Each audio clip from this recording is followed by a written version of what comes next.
Chaos था, कोई economic bankruptcy थी, लेकिन फिर भी आम लोग रिवोल्ट नहीं करते। उनको जीने का हक नहीं है। 50-50 बच्चे मर जाएं, आपको मिडिल क्लास मोबिलाइजेशन नजर आती है। जो खून चूसने वाली एलीट है जिसको ये समझ नहीं है वो ये मेरी माँ और मेरे छोटे भाई की कब्रियां हैं।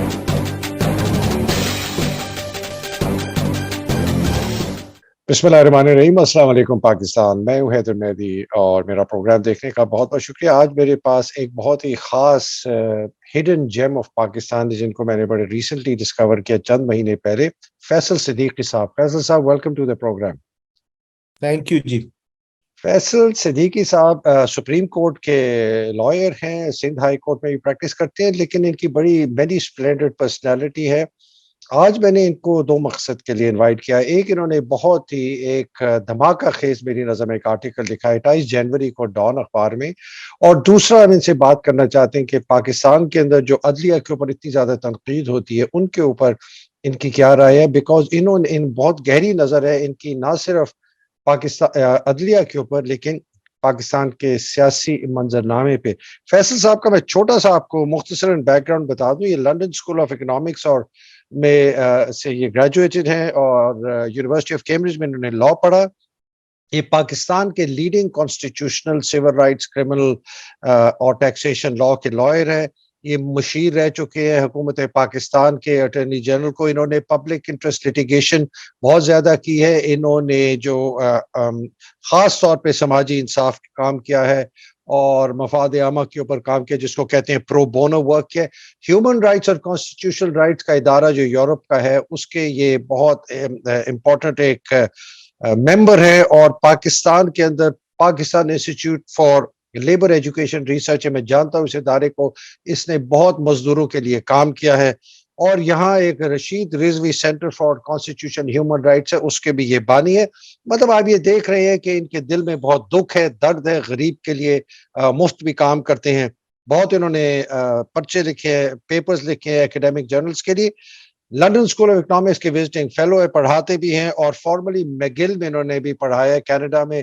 फैसल साहब, what a many splendid personality. आपका जो आर्टिकल है उसने तो मुझे दहला दिया। आर्टिकल में आप कहते हैं, मैं छोटा सा मुख्तसर लोगों को कॉन्टेक्स्ट दे दूं, आप कहते हैं कि जी मेरी नज़र में पाकिस्तान का जो सबसे ज्यादा इम्कानी मंजरनामा मुझे नजर आ रहा है वो ये है कि शदीद माशी बहरान होगा, सियासी अफरा तफरी होगी, और ये बिल्कुल कोई खत्म नहीं होने वाली। और यही गेम ऑफ थ्रोन्स जो है, कोई आएगा कोई जाएगा, ये चलता रहेगा। और आप 8 ऐसी फोर्सेस को आइडेंटिफाई करते हैं जो कि आप समझते हैं इन्होंने पाकिस्तान को काबू किया। फैसल साहब, ये क्या हो रहा है पाकिस्तान में with reference to your article? जी, thank you and thank you for a very generous introduction. I don't know whether I deserve that or not. देखिए, मेरी नजर में हम सबको एक आदत पड़ी हुई है, और ख़ास तौर पे जो लिखते हैं उनको ये आदत पड़ी हुई है कि वो जब कोई मुश्किल वक्त आता है तो उसको कहते हैं कि ये अनप्रेसिडेंटेड है. और वो ज़्यादातर वक्त अनप्रेसिडेंटेड नहीं होता. वो या तो प्रॉब्लम्स होती हैं, या एट बेस्ट वो प्रॉब्लम्स एक क्राइसिस में डेवलप हो गई होती हैं. लेकिन कि ये कहना कि केओस नजर आ रहा है, ये एक बहुत बड़ा स्टेटमेंट है. मेरी नजर में ये वो मौका है जब रियली एक अनप्रेसिडेंटेड केओस पाकिस्तान में नजर आता है. और उसकी मैं आपको 3 बुनियादी वजूहात बताता हूं, और जो उसके साथ 3 और चीजें लिंक्ड अप है वो मैं आपको बताता हूं. देखिए, मैंने पाकिस्तान की हिस्ट्री का जब जायजा लिया तो मुझे कहीं नजर नहीं आता कि 3 किस्म के केओस एक साथ पाकिस्तान ने फेस की.